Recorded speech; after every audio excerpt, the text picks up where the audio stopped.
네, 오늘 우리가 유다서에 나와 있는 기도에 대한 말씀을 함께 듣게 되는데, 여러분 유다라는 것은 예수님의 12제자 가룟 유다일까요? 그렇지 않죠. 그는 일찍 죽지 않았습니까? 배반해서 이런 거를 남기는 제자가 아닙니다. 그럼 여기서 유다는 누구냐? 누가 유다냐? 여러 가지 학설이 있는데 대체적으로 예수님의 친동생이다. 예수님의 친동생. 여러분이 기억하십니까? 얼마 전에 야고보서 읽을 때 야고보가 예루살렘 교회의 2대 담임 목사라 그랬지 않습니까? 베드로를 다음으로. 근데 이 야고보가 예수님의 친동생이라 하지 않았어요. 그죠? 그런데 이 야고보의 형제가 바로 또 유다입니다. 유다. 그러니까 유다도 예수님의 친동생이죠. 친동생입니다. 그래서 오늘 유다는 야고보와 더불어서 예수님의 동생이다. 이런 걸 기억해 두시고 읽었으면 좋겠습니다. 여러분, 아무리 예수님의 친동생이고 혈육이라 그래도 12제자의 권위에는 이르지 못합니다. 왜냐하면 예수님은 자기 친동생을 제자로 삼지 않았거든요. 최초에 12제자를 제자로 삼았어요. 그 12제자 속에는 야고보와 유다는 속하지도 않았습니다. 그래서 3년 동안 함께하면서 주의 말씀을 들었던 그 제자들이 사도가 되고, 그 사도들의 권위가 어느 누구보다도 말씀의 권위가 있죠. 그리고 12사도 다음으로 끄트머리로 부름받은, 이방인의 사도로 부름받은 사도 바울의 권위가 그 다음으로 인정이 받고 있었던 것입니다. 그래서 오늘 말씀도 보면은 비록 예수님의 친동생이지만은 사도들의 말씀을 꼭 기억하자. 사도들이 가르쳐준 말씀 우리가 꼭 잊어버렸으면 안 된다. 자기를 낮추는 것을 보게 돼요. 예수님의 친동생이 좀 됐으면 자기가 더 사도보다 더 높다라고 교만을 부릴 만한데, 야고보든 이 유다든 그렇지 않습니다. 12제자 밑에 자기들을 낮추고 있는 것을 보게 돼요. 오늘 17절 말씀에도 그 뉘앙스가 나타나는데 17절 말씀 같이 한번 읽도록 하겠습니다. 시작. 사랑하는 자들아, 너희는 우리 주 예수 그리스도의 사도들이 미리 한 말을 기억하라. 자, 사랑하는 자들아, 이 편지를 받는 어느 교회의 성도들이겠죠. 사랑하는 자들아, 너희는 우리 주 예수 그리스도의 사도들이, 자기가 아니잖아요. 우리 주 예수 그리스도의 친동생들 아니지 않습니까? 예수 그리스도의 사도들이 미리 한 말, 이미 이전에 한 말, 그다가 또 미리 이런 일이 있을 거라고 예상하고 하신 말씀, 그 말씀은 바로 예수님께서 들은 말씀을 사도들이 우리들에게 가르쳐 주었는데, 이 사도들을 통해서 우리에게 미리 한 말씀, 미리 있을 말씀을 우리가 꼭 기억했으면 좋겠다라고 이렇게 말씀하고 있습니다. 왜 이렇게 유다가 사도들의 말씀을 이렇게 강조하냐면은, 시간이 갈수록 교회에 거짓 사도들이, 물론 뭐 거짓이라 해서 얼마만큼 거짓인지는 모르겠지만은, 사도 바울의 편지를 보면은 자꾸 율법을 강조하는 사람들이 있고 할례를 강조하는 사람들이 있고 하니까, 그렇게 더 중요한 게 아니다. 진정 중요한 것은 예수님의 복음이다라는 것을 말씀하는 거, 이게 더 중요하다고 얘기하지 않았습니까? 그래서 과거로 자꾸 율법으로 돌아가는 것 문제가 있었는데, 오늘은 그거보다 더 심한 경우가 나타나 보니까 이제 유다가 야, 이러면 안 된다. 우리 사도들의 미리 한 말씀, 그 말씀 우리가 잊어버렸느냐, 다시 기억했으면 좋겠다라고 이렇게 지금 얘기하는 거거든요. 그럼 무엇을 기억하면 좋겠는지, 사도들의 한 말이 무엇인지 한번 경청해 봅시다. 18절하고 19절입니다. 시작. 그들이 너희에게 말하기를 마지막 때에 자기의 경건하지 않는 정욕대로 행하며 조롱하는 자들이 있으리라 하였나니, 이 사람들은 분열을 일으키는 자며 육에 속한 자며 성령이 없는 자라. 자, 여기서 사도들이 너희들에게 말하기를, 아닙니까? 그죠? 사도들이 너희에게 말하기를 이런 말씀하지 않았느냐? 먼저 마지막 때에 대한 말씀을 하지 않았느냐? 여러분, 마지막 때 하면은 두 가지 의미가 있어요. 하나는 참 좋은 말이에요. 드디어 기다렸던 예수님께서 재림하신다. 그래서 하나님의 나라가 이루어진다. 죄와 죽음과 마귀의 권세가 사라지고 이제 천국, 온전한 하나님의 나라, 새하늘과 새 땅이 이루어지니까 그 나라를 살아간다는 거 기분 얼마나 좋습니까? 그래서 첫 번째 우리 믿음의 사람은 마지막 때다 했을 때 이게 좋은 의미입니다. 이게 마지막이 끝이 아니고 하나님께서 예수님께서 참 다시 오심으로 말미암아 하나님의 나라가 이루어진다는 것이니까 얼마나 기대되고 소망스러운 때입니까? 근데 또 반대로 이 마지막 때 하면은 또 어떤 의미가 있냐면은 이 십자가의 예수님의 십자가의 죽음과 부활로 허리가 꺾인 마귀, 그죠? 그 십자가에서 한번 패배를 당한 죄, 죽음, 마귀가 이제 예수님 오시면 완전히 소멸되거든요. 한번 패배당하고 이제 겨우 뭐 이렇게 저항하려다가 예수님이 오시면 이제 완전히 소멸당하는, 없어지는 거거든요. 완전히 사라지는, 진멸되는 거니까 그렇게 될 때 마지막으로 발악을 하게 됩니다. 그래서 더 많은 사람들을 유혹하고 더 믿음의 사람들을 공격하는 일들이 벌어지게 된다는 거예요. 그래서 마지막 때 하면 또 한편으로는 굉장히 믿음으로 우리가 바라봐야 되겠지만 한편으로는 조심해야 되구나. 마지막에 갈수록 더 우리가 유혹에 조심하고 경계하면서 살아야 되겠다는 이 두 가지 의미가 우리 마음속에 다가온다는 거 잊지 말았으면 좋겠습니다.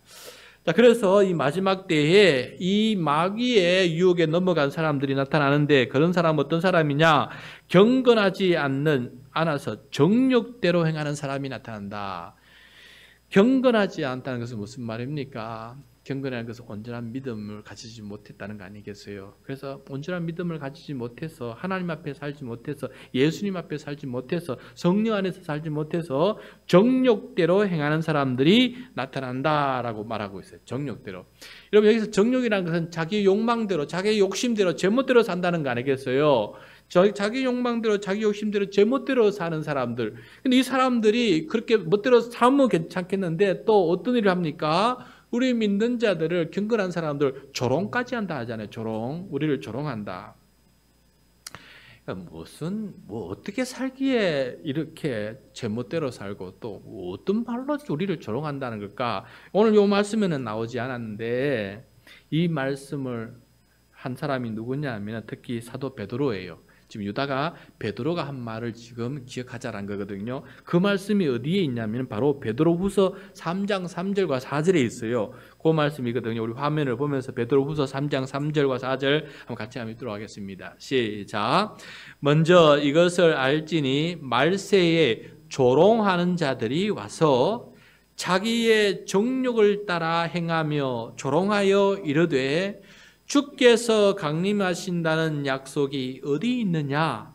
조상들이 잔후로부터 만물이 처음 창조될 때와 같이 그냥 있다 하니.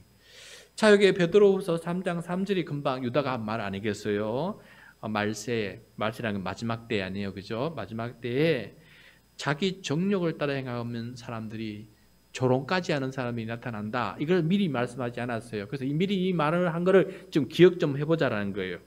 그런데 여기서 조롱하는 사람들, 자기 정욕대로 사는 사람들이 왜 생기느냐? 왜 자기 욕심대로 제멋대로 사느냐? 베드로후서 3장 4절에 보면은 이르되 주께서 강림하신다는 약속이 어디 있느냐? 지금 조롱하는 말이거든요. 야야야, 주께서 강림하신다는 말 어디 있느냐? 약속이 어디 있느냐? 봐라, 주님 오셨느냐? 그대로 아니냐? 이렇게 조롱하는 말입니다. 그러니까 예수님께서 다시 오신다고 말씀하셨는데 예수님 다시 오지 않을 거야. 의심이 든 거죠. 회의가 든 거죠. 주님 빨리 안 오시니까 주님 안 오신가 보다 하면서 그러면은 뭐 종말도 없겠네. 살아있는 동안 우리 마음대로 살아보자. 우리 멋대로 한번 살아보자. 살 때나 행복하게 잘 먹고 잘 사자 하면서 사는 게 바로 지금 제 멋대로 정욕을 따라 살아가는 거예요. 주님께서 다시 오신다는 게 확신이 없으니까 이 종말이 있다는 사실에 확신이 없으니까 하나님의 말씀에 마지막 심판이 있다는 것이 확신이 없으니까 그냥 내 멋대로 행복하게 즐겁게 살자. 사는 동안에 맛있게 먹고 좋게 내 원하는 대로 다 하자. 여기에만 집중하는 사람. 그게 바로 정욕대로 살아가는 사람이에요. 그런 사람들이 조롱을 합니다. 어떻게 조롱합니까? 믿는 자들에게. 주님께서 다시 오심을 믿고 그 말씀에 의지하여서 경건하게 살아가는 사람 보고 조롱합니다. 그렇게 살아본들 뭐하냐? 주님 안 오시는데 주님 지금도 안 오시지 않느냐? 주님 오시기 뭐 오시냐? 자꾸 이렇게 조롱하면서 믿음의 사람들을 이렇게 자꾸 해코지하는 것을 보게 됩니다. 여러분, 우리가 이런 사람들이 결국은 어떤 일을 하게 되냐 보면 그 19절 유다서로 다시 돌아와서 19절을 보면은 분열을 일으킨 자다. 분열을 일으킨 자다. 분열. 어떤 분열을 일으키느냐? 어떤 분열을 일으키냐? 여러 가지 교회 안에도 분파도 생기고 믿는 자와 믿지 않는 사람 사이에 분파도 생기죠. 그런데 그 19절 말씀을 보면은 특별히 어떤 분열을 말하느냐? 영과 육의 분열을 말합니다. 영과 육의 분열. 그러니까 그 19절 그 다음 말씀을 보면은 육에만 속한 자가 되어서 영이 없는 자가 되었다. 그러니까 육으로부터 영이 분열되어 버리는 거예요. 자기만 육에서부터 영이 분열된 건 아니라 다른 사람들도 육에서 영을 분리시키도록 해코지하고 분열시킨 사람으로 살아가는 사람이라는 거예요. 이런 사람들 때문에 이렇게 자꾸 영에 의해서 살아가는, 영에 이끌림 받아 살아가는 사람들이 자꾸 육에 이끌림 받는 사람들을 이렇게 쫓아가고 또 유혹당하는 것을 보게 돼요. 이게 마귀의 장난이 아니겠습니까? 마귀의 하는 어떤 전략이 아니겠어요? 그래서 예수님의 재림에 대한 소망도 잊어버리고 하나님의 정의로운 심판이 있다는 것도 잊어버리고 그냥 이 세상이 전부인 것처럼 살아가는 사람들, 이게 바로 영이 분열된 사람이에요. 육과 영이 분열되어서 영은 완전히 떠나버리고 그저 육만 남아서 육의 욕심대로만 살아가는 사람, 이게 바로 자기 안에 분열을 일으키는 사람이에요. 이게 하나가 되어서 정말 육과 영이 하나가 되어서 하나님의 형상으로 그렇게 살아가야 되는데 이게 육만 남고 하나님의 형상은 어디 가버리고 인간의 형상만 남아있는 그런 모습 아니겠어요? 그래서 이렇게 영이 떠나서 육으로 살아가는 사람, 또 정욕에만 제멋대로 살아가는 사람들에게 이런 사람 만날 때 우리는 어떻게 살아야 되느냐? 우리는 어떻게 살아가야 되느냐? 20절과 21절입니다. 그런 사람들이 분열을 일으키고 조롱할 때 우리는 어떻게 해야 되느냐? 20절, 21절 시작. 사랑하는 자들아, 너희는 너희의 지극히 거룩한 믿음 위에 자신을 세우며 성령으로 기도하며 하나님의 사랑 안에서 자기를 신을 지키며 영생에 이르도록 우리 주 예수 그리스도의 긍휼을 기다리라. 네. 자, 우리 주 예수 그리스도의 긍휼을 기다리라. 무슨 말입니까? 예수님께서 다시 오심을, 재림을 생각하면서 긍휼을 가지고 우리에게 다가오시는 예수님의 재림을 기다리는 사람이 되자. 그런데 이 기다림의 신앙, 재림, 예수님의 재림을 소망하면서 살아가는 이 기다림의 신앙을 가지려면은 어떻게 해야 됩니까? 그 앞에 20절, 21절 앞부분에 설명해 놨거든요. 크게 두 가지예요. 첫째, 지극히 거룩한 믿음 위에 자신을 세우는 거예요. 여기서 세운다는 것은 건축한다는 뜻이거든요. 자신을 건축한다는 거예요. 마치 자기 자신을 건물처럼 건축하는데 어디다가 건축하라는 것이에요? 지극히 거룩한 믿음의 터 위에다가 자신을 건축하라는 거예요. 여기서 지극히 거룩한 믿음의 터라는 것은 무엇이냐? 바로 사도들이 전해준 예수 그리스도의 말씀입니다. 사도들이 전해준 예수 그리스도의 말씀을 지극히 거룩한 믿음이라. 그걸 믿는 믿음이 바로 지극히 거룩한 믿음이라는 거예요. 그래서 사도들을 통해서 예수님의 말씀을 우리가 이 지극히 거룩한 예수님의 말씀을 믿음으로 그것을 신뢰할 때 그 신뢰의 믿음 속에서 우리 자신을 세워나가야 된다라는 것을 말씀해 주고 있습니다. 여러분, 예수님께서 지극히 거룩한 말씀 중에 예수님께서 우리에게 약속해 준 게 있어요. 내가 다시 올 것이다. 그게 바로 요한계시록 22장 20절이거든요. 화면을 보면서 같이 한번 들어가겠습니다. 시작. 이것들을 정언하신 이가 이르시되 내가 진실로 속히 오리라 하시거늘 아멘. 주 예수여 오시옵소서. 자, 예수님께서 친히 요한에게 가장 명확하게, 이전에도 여러 번 말했지만 가장 명확하게 하신 말씀이 바로 이 말씀이거든요. 내가 진실로 속히 오리라 라고. 주님께서 다시 오실 것을 분명히 약속으로 말씀해 주셨어요. 그래서 이 약속의 말씀 위에, 이 말씀 위에, 이 지극히 거룩한 말씀 위에 자신을 세우는 사람이 되어야 됩니다. 안 그러면 제멋대로 살아가는 사람이 되는 거죠. 다만 여기서 속히 오리라고 했을 때 시간은 사도 베드로가 이미 말씀해 주신 적이 있어요. 예수님께 있어서 하나님께서 시간은 천년이 하루 같고 하루가 전년 같다. 그래서 이 시간을 우리가 측정할 수가 없고 우리가 시간을 예측할 수도 없는 것이다. 그러나 예수님의 말씀은 믿고 우리가 기다린다면 분명히 오신다는 사실을 우리가 꼭 기억하고 살아가자. 예수님 오시기 전에 내가 죽어도 문제될 거 하나도 없지 않느냐. 우리 죽으면은 새로운 몸을 입고 낙원에서 주님과 함께 살아가는 거 아니겠느냐. 그러므로 개인적인 종말이든 우주적인 종말이든 마지막 때가 올 것이니까 그 마지막 때를 기억하면서 우리가 주님의 약속을 기억하면서 살아가자라고 이렇게 얘기하고 있는 것입니다. 그래서 아무리 조롱하는 사람이 있더라도 우리가 그 조롱에 흔들리지 않으려면은 이렇게 주님의 약속의 거룩하신 말씀 위에서 우리가 믿음을 든든히 세워야 될 줄로 믿습니다. 우리 주님 다시 오신다는 이 믿음 결코 흔들리지 않기를 바랍니다. 네. 그 다음에 우리가 해야 될 것은 성령으로 기도하는 것이에요. 성령으로 기도하는 것.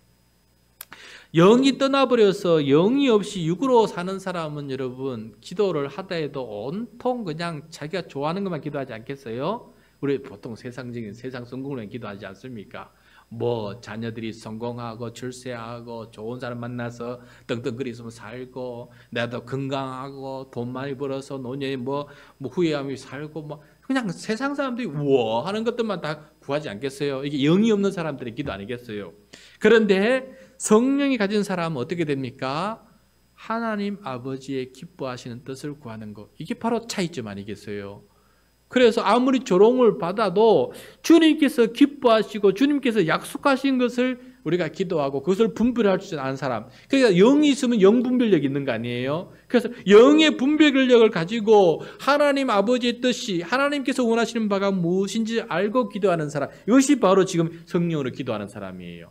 여러분 방언으로 기도하는 걸 말하는 여기 이 본문에서는 방언으로 성령이 충만해서 성령의 은사가 주시는 방언으로 기도하자는 그 의미가 전혀 아니에요. 여기서 성령으로 기도하자란 말은 금방 말씀한 것처럼 육에 의해서 제멋대로 살아가는 사람이 아니라 자기 몸에서 영이 빠져나간 사람이 아니라 성령이 자기 안에 계심으로 말미암아 성령님을 지각하면서 성령님께서 나를 깨닫게 해주시는 그 분별력을 가지고 하나님의 뜻대로 그렇게 기도하기를 원하는 사람, 그런 사람의 기도가 바로 성령으로 기도하는 사람이라는 것입니다. 여러분 우리 안에 성령이 계신 줄 믿습니까? 기도할 때 성령의 역사가 일어나기를 바랍니다. 성령이 깨어있지 않으면 우리는 결국 육에 의해서 기도하게 되거든요. 나도 모르게 다급함에 그냥 육의 다급함에 내 욕망대로 내 욕심이 먼저 기도하게 돼요. 아프면 일단 아픈 것부터 기도하지 않습니까? 급한 거 있으면 급한 것부터 기도하지 않습니까? 그것처럼 우리가 영이 깨어있지 않으면 육에 의해서 먼저 기도하게 돼요. 그러나 우리 주기도문보도 보면 알 수 있듯이 먼저 하나님 아버지의 거룩한 이름, 그죠? 그다음 하나님의 나라, 하나님의 뜻부터 먼저 기도하지 않습니까? 그러므로 우리가 영이 먼저 깨는 사람은 주기도문처럼 기도하는 사람이다. 하나님 아버지의 마음을 먼저 고민하고 생각해 볼 수 있는 그런 사람이 된다는 것을 꼭 명심하십시오. 그래서 여기서 성령으로 기도한다는 것은 육으로 기도하는 것이 아니고 영이 계셔서 영과 함께 그 깨달음 가운데 기도한다는 사실 꼭 명심했으면 좋겠습니다. 그 다음에 셋째로 하나님의 사랑 안에서 자신을 지키는 것이다. 하나님의 사랑 안에서 자신을 지킨다. 이게 무슨 말일까? 여러분 하나님의 사랑은 어디에 가장 잘 나타나 있습니까? 우리 하나님 아버지께서 우리를 사랑한다는 것을 가장 잘 눈에 보이게 표현해 준 것이 무엇입니까? 예수님의 십자가의 죽음 아니겠어요? 죄와 죽음의 종노릇하는 우리는 진노의 자녀라서 죄값을 받아서 우리가 죽어 마땅한 거 아니겠어요? 물론 육신은 이미 모든 사람은 원죄 때문에 지은 죄 때문에 육신은 다 죽어요. 그런데 우리 영조도 2차 죽음 있지 않습니까? 지옥에 가는 그런 진노가 기다리고 있지 않습니까? 그런데 이 지옥에 갈 우리 영혼을 주님 십자가로 대신 죽음을 당하시고 그 죽음 때문에 우리는 지옥에 가지 않는 두 번째 사망을 당하지 않는 그런 은혜를 누리고 있지 않습니까? 그만큼 우리를 구하고 구원하고 살리고 일시려고 하나님께서 친히 자기 아들을 보내셔서 십자가에 달려 죽게끔 그렇게 내버려 두신 하나님의 희생지고 한량없는 그 사랑을 우리가 알고 있지 않습니까? 그러므로 여기서 하나님의 사랑 안에서 자신을 지키라는 말씀은 예수님으로 말미암아 내가 하나님의 자녀가 되었고 천국의 상속자가 되어서 하나님의 사랑하는 아들, 딸이요 하나님께서 기뻐하시는 자라는 사실을 결코 의심하지 말고 십자가 안에서 자기 자신을 지키는 사람이 되라는 거예요. 나는 예수님의 십자가 때문에 하나님의 자녀요 하나님이 기뻐하는 자라는 사실에 결코 흔들지 말라는 것입니다. 그럴 때 우리는 성령으로 기도하고 육에 따라 살아가지 않는 사람이 되어서 결국 어떻게 됩니까? 영생에 이르게 된다. 영생에 이르도록 우리 주 예수 그리스도의 긍휼을 기다리는 사람이 되죠. 그래서 그 영원한 생명, 하나님 나라에서 영원한 생명을 바라보면서 주 예수 그리스도의 긍휼을 기다리자. 주님께서 나를 구원하시려고 진짜 최종적으로 나를 구원하시려고 오시는 예수 그리스도의 재림을 우리가 기다리면서 그 소망 가운데 살아가자. 그 전에 내가 먼저 죽더라도 주님께서 나를 긍휼로 품어 안으시고 낙원으로 인도하시는 그 주님을 바라보면서 오늘도 살아가자라는 것을 지금 이렇게 말씀해 주고 있는 것입니다. 그러므로 여러분 오늘 말씀은 성령으로 기도하자. 이 부분을 제가 발견하게 되었는데요. 우리도 말씀을 기억하면서 정말 성령으로 기도하기 위해서 오늘 말씀처럼 지극히 거룩한 믿음의 터 위에서 그리고 또 그 예수님께서 이루어 주신 지극한 하나님의 사랑의 터 위에서 결코 예수님의 말씀을 의심하지 말고 그렇게 살아가는 사람의 기도, 이것이 바로 성령으로 하는 기도인 줄 믿습니다. 그 기도를 할 수 있는 우리 모두가 되었으면 좋겠어요. 자, 그런데 우리 주변에 우리를 조롱하는 영이 없이 육에 속해서 살아가는 사람들 있지 않습니까? 우리 가족 중에도 있지 않아요? 또 우리의 친지 중에, 친구들 중에, 또 우리 직장의 사람들 중에, 이웃 중에 영이 없이 육에 따라 살아가는 사람 있지 않습니까? 죽어도 하나님은 없다 그러고 교회 가는 것은 뭐하러 교회 가느냐 그러고 자기는 결코 하나님 믿지 않고 그렇게 결국은 하나님을 떠나 살아가는 사람도 있지 않습니까? 그래서 우리 보고 심지어 조롱까지 하지 않습니까? 교회 가면 떡이 나오냐 돈이 뭐가 나오냐 하면서 그렇게 열심히 하는데 뭔 소용이 있느냐? 이렇게까지 우리를 조롱하면서 우리의 신앙을 이렇게 해코지하는 사람도 있지 않나요? 그래, 그 사람들이 바로 육에 속한 사람들인데, 영이 없는 사람들인데, 이런 사람들은 우리는 어떻게 돼야 되느냐? 이런 사람 어떻게 돼야 되느냐? 22절, 23절입니다. 자, 시작. 어떤 의심하는 자들을 긍휼히 여기라. 또 어떤 자를 불에서 끌어내어 구원하라. 또 어떤 자를 그 육체로 더럽힌 옷까지도 미워하되 두려움으로 긍휼히 여기라. 자, 세 가지 태도를 보여주고 있는데 세 가지 태도. 첫 번째는 긍휼히 여기라. 두 번째는 끌어내어 구원시키라. 세 번째는 미워하되 그래도 긍휼히 여기라. 자, 이게 무엇이 말씀인지 하나씩 좀 살펴보면 좋겠어요. 첫 번째, 의심하는 자들을 긍휼히 여기라 돼 있어요. 예수님의 재림을 의심하는 자들이 있지 않습니까? 의심하는 자들. 그러니까 의심이 깊어지면 불신하는 거 아니에요, 그죠? 의심이 깊어지면 불신해서 제멋대로 사는, 욕망대로 사는 거 아니겠어요? 그래서 이 예수님의 말씀을 의심하는 자들을 긍휼히 여기라. 여러분, 온전한 믿음이 안 생기는 사람이 있어요. 이건 우리가 믿음이 있다 그래서 여러분 믿음이 안 생겨서 의심하는 사람을 함부로 우리가 얕잡아 보면 안 됩니다. 이게 하나님의 은혜예요. 믿음도 하나님께서 주시는 은사거든요. 그러므로 내가 믿음이 생겼다 그래서 내 공로가 크다 이렇게 생각하면 안 되는 것 같아요. 하나님의 어떻게 긍휼이에요. 신비한 경륜이에요. 아무리 들어도 참 믿기는 사람이 있는데 듣는데 이게 믿겨지는 사람이 있잖아요. 저와 여러분처럼. 이게 자랑거리가 아니에요. 그래서 꼭 나는 믿었다 그래서 니 왜 못 믿냐? 그렇게 못 믿냐? 이렇게 할 일이 아닙니다. 여기서 보면은 긍휼히 여기라라는 게 긍휼히. 우리도 긍휼히 여김 받아서 믿음이 생겼어요. 그러므로 우리도 그들을 긍휼히 여길 때 그때 그들에게 더욱더 믿음이 생길 수 있는, 또 그 의심을 또 확신으로 이끌어 나갈 수 있도록 도와줄 수 있는 그런 역할을 하게 되기 때문에 의심하는 자들을 긍휼히 여기라라고 되어 있어요. 여러분, 이번에도 우리 또 중교 형제들 이렇게 왔다가 또 나갔다가 이렇게 하지 않습니까? 또 올라 그러고. 왜냐하면은 근본적으로 대화를 해보니까 믿음이 없어 그래요. 믿음이. 하나님이 내 안에 정말 살아계시다가 믿음이 안 생겨서 그래요. 그래서 한편으로는 생긴 듯 하다가 또 한편으로는 시간에 또 아무것도 안 믿는 것 같기도 하고, 이게 믿음의 초보자들이 느끼는 거 아니겠어요? 그러니까 좀 들컥할 때는 하나님이 계시나 보다 교회 나오다가 또 이 삶이 힘들고 상황이 세상이 일이 힘들고 하면 하나님 계시면 뭐 계시야 그냥 그 일을 바빠서 그 일만 하게 되고, 이게 바로 믿음이 연약하고 의심이 있는 사람들 아니겠어요? 우리 주변에도 가족들도 결국 교회 안 나오는 이유가 무엇입니까?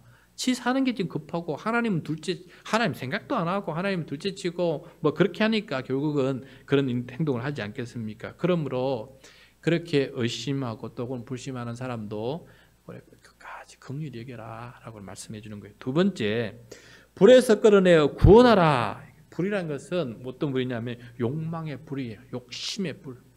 여기 막 휩싸여 살아가서 보니까 구원은 둘째치고 인간 자체가, 삶 자체가 멸망할 것 같아요. 저러다가 멸망할 것 같아요. 그러므로 이 욕망의 불에 휩싸여 살아가는 사람은 어떻게 해요? 지 힘으로는 안 되니까 가서 붙들어 끄집어내든지, 정 안 되면은 주변의 사람들을 정신병으로 데려가든지, 아니면은 묶든지 이렇게 방법을 해서 어떻게든 끌어내서 그 사람을 구원시킬 수 있는 그런 삶이 되도록 해야 되지 않겠느냐. 그래서 구원에 초점을 맞추고 이 욕망의 불에 사무쳐 살아가는 사람이 있다면은 끌어내어서 구원할 수 있는 길에 더 적극적으로 그들을 구원하는 길에 우리가 복음을 들고 가야 된다. 이렇게 말씀해 주고 있는 것입니다. 그 다음에 세 번째, 육체로 더럽혀진 옷까지도 미워하라고 되어 있어요. 그러니까 여러분, 제멋대로 욕망대로 살아가는 사람들의 그 모습, 그 사람이 남기는 그 흔적들에 우리가 그걸 좋아하면 안 된다는 거예요.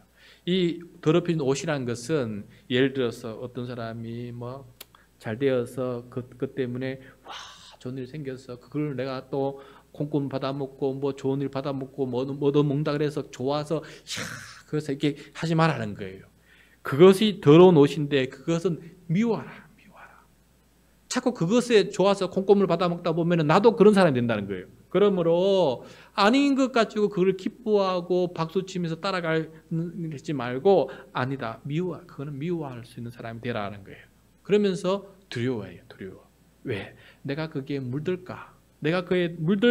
나도 그렇게 살아갈까? 나도 그렇게 생각하고 나도 그렇게 행동에 빠져버릴까? 경계하면서 그걸 두려워하라고 돼 있어요. 나도 그렇게 물들까? 그러면서 그 사람은 그럼에도 불구하고 뭐라고 하라고요? 긍휼히 여겨라. 지금 계속해서 구원 긍휼이에요. 왜? 하나님께서 지금 그 사람을 어떻게 작정하신지 모르기 때문에 우리의 입장에서 볼 때에는 구원받기 위해서 우리가 끝까지 노력해야 된다는 거 아니겠어요? 그러므로 끝까지 긍휼을 해라, 긍휼히 여기라고 이렇게 말씀하고 있는 것을 보게 됩니다. 그러므로 우리는 영을 가졌다고 해서 영이 없는 사람을 무시하거나 그냥 덮어놓고 살 것이 아니라 육에 빠진 사람들을 긍휼히 여기고 건져내서 구원시키고, 그러나 그들이 하는 그 모습의 세상의 즐거움에 우리가 따라가는 게 아니라 오히려 미워하고, 그러니까 죄는 미워하고 죄인은 긍휼히 여기라는 말하고 비슷한 거 아니겠어요? 그래서 그가 하는 죄악된 생각, 죄악된 행동들은 다 미워해야 되고, 그게 물들지 않도록 우리가 경계해야 되고 두려워해야 되고, 대신 그 죄인들이 나와 같이 구원을 받을 수 있도록, 확신이 생길 수 있도록 그렇게 끊임없이 그들을 위해서 기도해주고 불쌍히 여겨주고 그들을 긍휼히 여기는 마음으로 그렇게 복음을 들고 그들을 구원할 수 있는 일에 우리가 동참해야 된다. 그것이 바로 영을 가진 사람들이, 욕망 가진 사람들에게 해야 될 우리의 책임이다라고 이렇게 얘기해주고 있는 것을 보게 돼요. 그래서 오늘 이 밤에는 이런 말씀을, 유다의 말씀을 기억하면서 성령으로 기도하는 우리가 있으면 좋겠습니다. 그리고 육에 빠진 사람들을 위해서 기도하는 그런 이 밤이 되기를 간절히 소원합니다.